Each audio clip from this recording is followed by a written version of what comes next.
ನೋಡಿ, ಈ ಮೇಣವನ್ನು ತೆಗೆದುಕೊಳ್ಬೇಕು. ಮೇಣ ಅಂತ ಹೇಳ್ತಾರೆ, ಸೊನೆ, ಆಮೇಲೆ ನಮ್ಮ ಭಾಷೆಯಲ್ಲಿ ಡಿಂಕ್ ಅಂತ ಹೇಳ್ತಾರೆ. ನೋಡಿ, ಇದನ್ನು ತೆಗೆದುಕೊಳ್ಳಿಕ್ಕೆ ಉಂಟು. ಇದೆಲ್ಲ ಕೈಗೆ ಅಂಟಿದ್ರೆ ಹೋಗುದೇ ಇಲ್ಲ.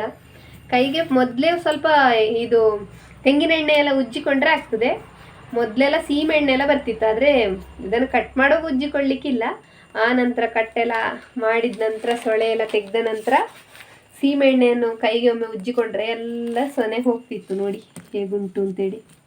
ಈ ಸೊನೆಯಿಂದ ಏನೆಲ್ಲ ಮಾಡ್ತಾರೆ ಮೊದಲಿನ ಕಾಲದಲ್ಲಿ. ಎಂತ ಮಾಡ್ತಿದ್ರು ರೀ ಅದನ್ನು? ಹಾಂ, ಉಂಡೆ ಮಾಡಿ ತೆಗೆದಿರ್ತಿತ್ತು. ಹೀಗೆ ಈ ಥರ ಒಂದು ಕೋಲಲ್ಲಿ ತೆಗೆದ್ರೆ ಕೋಲಲ್ಲಿ ಇಷ್ಟಿಷ್ಟು ದೊಡ್ಡ ಉಂಡೆ ಎಲ್ಲ ಆಗ್ತಿತ್ತು. ಅದನ್ನು ತೆಗೆದಿಡ್ತಿದ್ರು. ಆಮೇಲೆ ಇದನ್ನು ಕುಂಕುಮ ಹಾಕಲಿಕ್ಕೆ ಹಣೆಗೆ ಅಂಟು ಮಾಡ್ತಿದ್ರಲ್ಲ. ಅಂದರೆ ನಿನಗೆ ಹೇರಿದ ರಕ್ತ ಆಗಲಿಕ್ಕಿಲ್ಲ, ಅದು ಬೇಡ. ಮರ ಹೊಟ್ಟೆ ಆಗೋದಕ್ಕೆ ಎಂತಕ್ಕೆ? ಮಡಿಕೆ ಹೊಟ್ಟೆ ಆದದ್ದಕ್ಕೆ. ಮಡಿಕೆ ಹೊಟ್ಟೆ ಆದ ಮಡಿಕೆಗೆ ಇದನ್ನು ಹಾಕೋದಿಲ್ವಾ? ನೀವೇ ಹೇಳಿದ್ದು ನನಗೆ, ನಂಗೆ ಗೊತ್ತಿಲ್ಲ. ಮತ್ತೆ ಎಂಥದಕ್ಕೆಲ್ಲ ಬಳಸಿದ್ರಲ್ಲ ಇದನ್ನು, ಸೊನೆಯನ್ನು ಇಂಥದಕ್ಕೆಲ್ಲ ಬಳಸ್ತಿದ್ರು. ಇದರಲ್ಲಿ ಅಷ್ಟು ಸೊನೆ ಇಲ್ಲ ಹಾಗೆ ನೋಡಿದರೆ. ನೋಡಿ, ಅಷ್ಟು ಸೊನೆ ಇಲ್ಲ. ಇನ್ನು ಇದನ್ನು ಕೊಯ್ಯುವ ನಾವು. ನೋಡಿ, ಹಲಸಿನಕಾಯಿ ಕೊಯ್ತಾ ಇದ್ದಾರೆ. ಇನ್ನು ಪಾತ್ರೆ ಎಲ್ಲ ರೆಡಿ ಮಾಡಬೇಕು. ಕೈಗೆಲ್ಲ ಎಣ್ಣೆ ಉಜ್ಜಿ ಎಲ್ಲ ಬರ್ತೇನೆ. ಆಮೇಲೆ ಇದರ ಸೊಳೆ ಎಲ್ಲ ತೆಗೆದು ಹಾಕಲಿಕ್ಕೆ.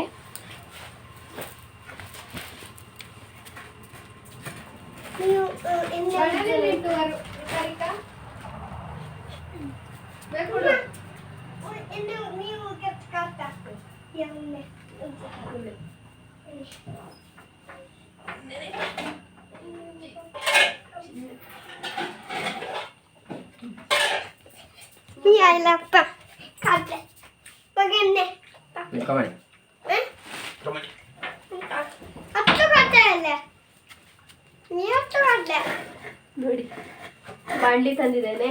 ಇನ್ನು ಇದ್ರ ಬಳಿ ಕೈಗೆಲ್ಲ ಎಣ್ಣೆ ಉಜ್ಕೊಂಡು ಬಂದಿದ್ದೇನೆ. ಇದನ್ನಿನ್ನು ತೆಗಿಬೇಕು. ಇವರು ಕಟ್ ಕಟ್ ಮಾಡಿ ಕೊಡ್ತಾರೆ. ಹಾಗೆ ಸೊಳ್ಳೆ ತೆಗೆದು ಇದಕ್ಕೆ ಹಾಕಬೇಕು.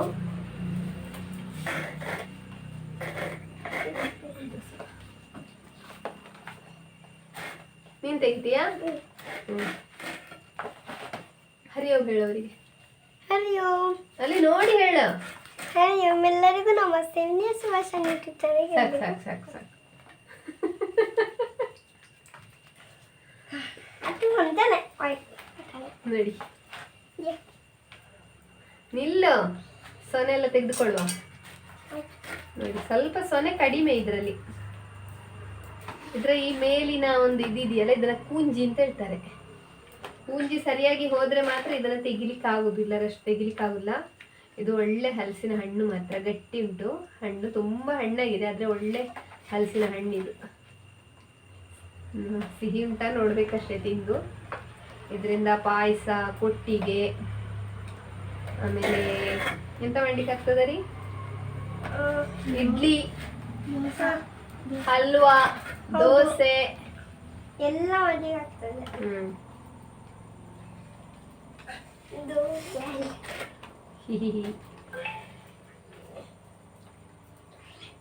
ನೋಡಿ, ನನ್ನ ಮಗ ಎಲ್ಲ ತೆಗೆದು ಹಾಕ್ತಾ ಇದ್ದಾನೆ. ತೋರಿಸು, ನೀನು ತೆಗ್ದದನ್ನು ಅಲ್ಲಿ ತೋರಿಸು.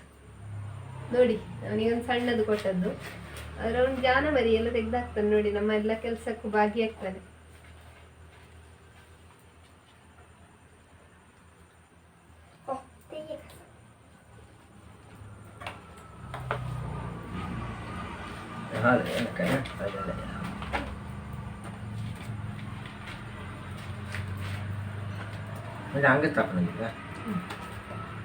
ಇಲ್ಲಿದ್ರೆ ಕುಂಜಿ ಹೋಗ್ಲಿಲ್ಲ.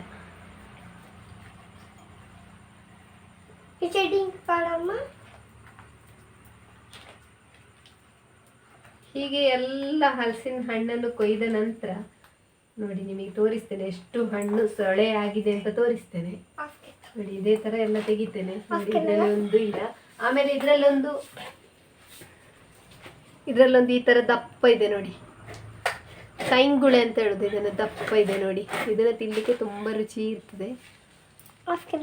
ಒಳ್ಳೆ ಸಿಹಿ ಉಂಟು.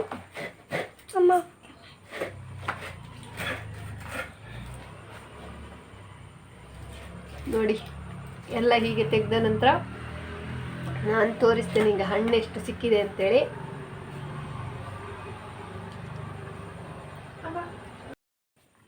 ನೋಡಿ ಎಲ್ಲ ಸೊಳೆ ತೆಗ್ದಾಯ್ತು. ಇದು ಕತ್ಲೆಯಲ್ಲಿ ನಾವೀಗ ಮಾಡ್ತಾ ಇರುವಂತ ಕೆಲಸ. ಹಾಗೆ ಸರಿಯಾಗಿ ಕ್ಲೀನಾಗಿ ಕಾಣ್ತಾ ಇಲ್ಲ ನೋಡಿ. ಇಷ್ಟೇ ಸೊಳೆ ಸಿಕ್ಕಿದ್ದು.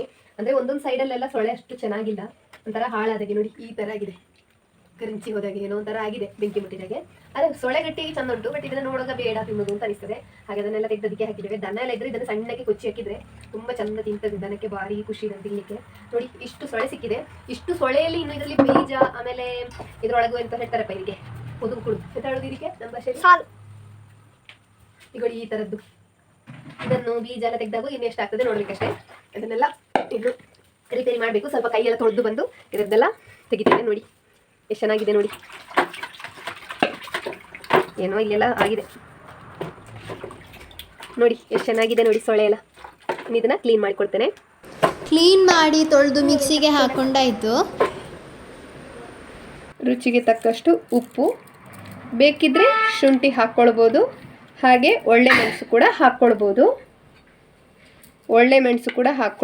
ಸ್ವಲ್ಪ ಸ್ವಲ್ಪವೇ ನೀರು ಹಾಕ್ಕೊಂಡು ಇದನ್ನು ರುಬ್ಬಿಕೊಂಡು ಬರುವ. ನೋಡಿ ಈಗ ಚೆನ್ನಾಗಿ ರುಬ್ಬಿಕೊಂಡು ಬಂದಿದ್ದೇನೆ. ಇದಕ್ಕೆ ಬರೀ ಒಂದು 2 ಸ್ಪೂನಿನಷ್ಟು, ಸಣ್ಣ ಸ್ಪೂನಲ್ಲಿ 2 ಸ್ಪೂನಿನಷ್ಟು ನೀರು ಮಾತ್ರ ಹಾಕಿರುವಂಥದ್ದು. ನುಣ್ಣಗೆ ರುಬ್ಬಿದ್ದೇವೆ ನೋಡಿ, ತುಂಬ ಚೆನ್ನಾಗಿ ನುಣ್ಣಗೆ ರುಬ್ಬಿದ್ದೇವೆ ನೋಡಿ. ಇಷ್ಟು ತೆಳ್ಳಗಾಗಿದೆ. ಇದು ಈ ಹಣ್ಣಿನಿಂದಲೇ ಆದಂಥ ನೀರು ನೋಡಿ. ಈ ಥರ ತೆಕ್ಕೊಂಡು ಇನ್ನು ಉಳಿದಿರುವ ಹಿಟ್ಟನ್ನು ಕೂಡ ನಾವು ಈ ಥರನೇ ರುಬ್ಬಿಕೊಂಡು ಬರುವ. ಉಪ್ಪು ನಾನು ಎಲ್ಲದಕ್ಕೆ ಸಾಕಾಗುವಷ್ಟು ಹಾಕ್ಕೊಂಡಿದ್ದೇನೆ, ಪುನಃ ಉಪ್ಪು ಹಾಕ್ಕೊಳ್ಳಿಕ್ಕಿಲ್ಲ ನೋಡಿ. ಇನ್ನು ಪುನಃ ಇರುವಂತಹ ಅಕ್ಕಿಯನ್ನು, ಉಳಿದಿರುವಂತಹ ಅಕ್ಕಿಯನ್ನು ಕೂಡ ಇದೇ ಮಿಕ್ಸಿ ಜಾರಿಗೆ ಹಾಕ್ಕೊಂಡು, ಹಾಗೆ ಎಷ್ಟು ಬೇಕು ಅಷ್ಟು ಹಣ್ಣು ಹಾಕ್ಕೊಂಡು, ಸೊಳ್ಳೆ ಹಾಕ್ಕೊಂಡು ರುಬ್ಬಿಕೊಂಡು ಬರುವ.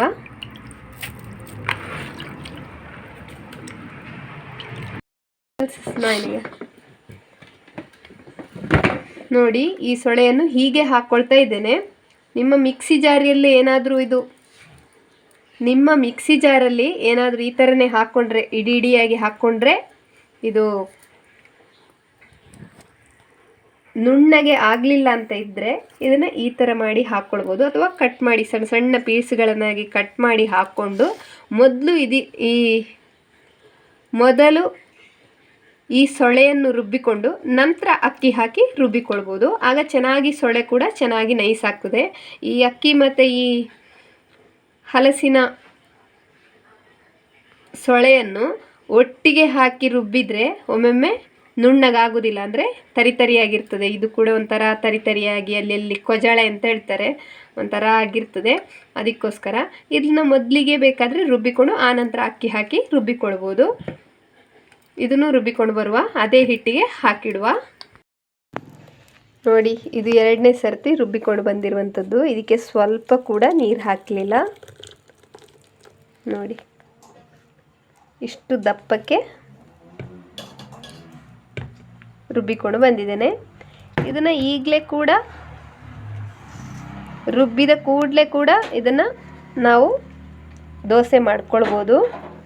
ಅಥವಾ ಇವತ್ತು ರುಬ್ಬಿಟ್ರೆ ನಾಳೆ ಬೆಳಿಗ್ಗೆ ಕೂಡ ದೋಸೆ ಮಾಡ್ಕೊಳ್ಬೋದು. ಮಾತ್ರ ರುಬ್ಬಿದ ಕೂಡಲೇ ನಾವು ಇದನ್ನು ದೋಸೆ ಮಾಡಿಕೊಂಡ್ರೆ ತುಂಬ ಟೇಸ್ಟಿಯಾಗಿರ್ತದೆ, ಹಾಗೆ ತುಂಬ ಒಳ್ಳೆ ಪರಿಮಳ ಇರ್ತದೆ. ನೋಡಿ ಒಂದು ಹಲಸಿನ ಹಣ್ಣಿನಲ್ಲಿ ಇಷ್ಟು ಸೊಳೆ ಉಳಿದಿದೆ, ಬೇರೆಲ್ಲ ಸೊಳೆಯನ್ನು ಇದಕ್ಕೆ ಹಾಕ್ಕೊಂಡಿದ್ದೇವೆ. ಮತ್ತು ಎಷ್ಟು ಕಸ ಸಿಕ್ಕಿದೆ ನೋಡಿ, ಕೊಯ್ದ ನಂತರವೂ ಈ ಥರ ಕಸ ಸಿಕ್ಕಿದೆ.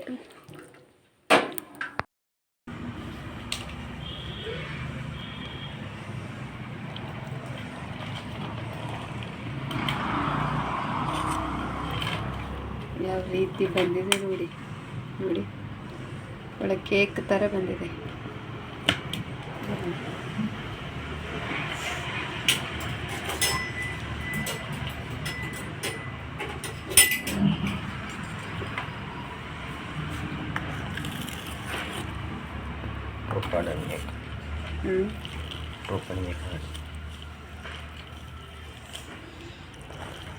ಸೌಟ್ ಹಾಕಿದರೆ ಎಲ್ಲ ಬಿದ್ದು ಬಿಡ್ತದೆ ನೋಡಿ ಯಾವ ರೀತಿ ಬಂದಿದೆ ಅಂಥೇಳಿ.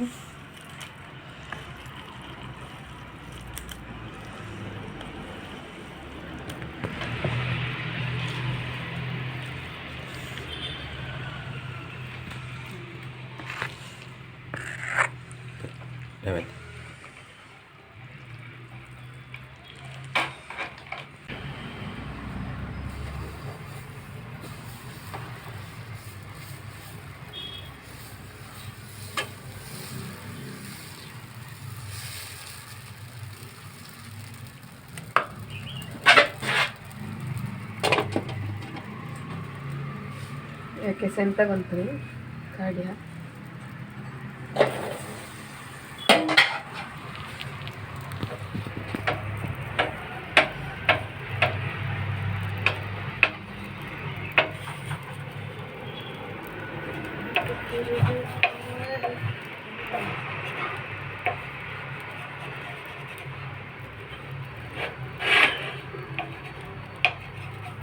ಚೆನ್ನಾಗಿ ಬಿಸ್ಕೊಳ್ಬೇಕಷ್ಟೇ ಕೈಯಿಂದ ಇಸ್ಕೊಂಡೆ ಬಂದೇ ಬಿಟ್ಟು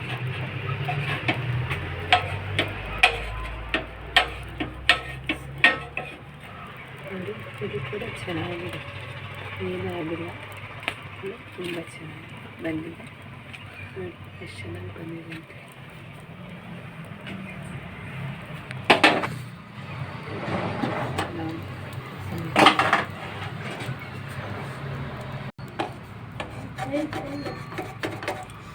ಒಂದ ಚೂರ್ನ ಪಾಣಿ ಕಾಡ್ತೀನಿ ಅದು ಗಾಮ್ ಪಡ್ಡೆ ಮಗ ಪಾಣಿ ಜಾಗ ಕಾವಳೆ ಗಮ್ ತೇಜ್ ಅಂತ ದೋಸೆ ಮಾಡ್ಕೊಂಡು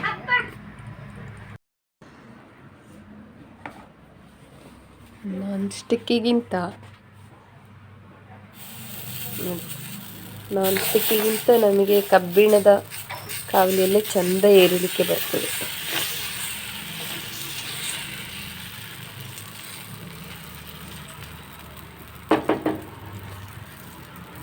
ನೋಡಿ ಎಷ್ಟು ಚಂದ ಬಂದಿದೆ ಅಂತೇಳಿ.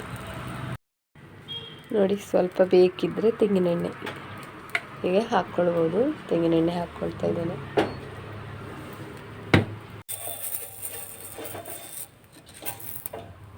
ನೋಡಿ ಇದು ಈ ಥರ ಆಗಿದೆ ನೋಡಿ. ದೋಸೆ ಹೇಗುಂಟು? ಹಾಂ, ಒಂದು ದೋಸೆ ತಿಂದಾಯ್ತಲ್ಲ. ಹೇಗಾಗಿದೆ? ಸಿಹಿ ಉಂಟಾ ಹುಳಿ ಉಂಟಾ ಹೇಗುಂಟು? ಸಿಹಿ ಉಂಟಾ? ಹಾಂ, ತಿನ್ನಾಯ್ತಾ?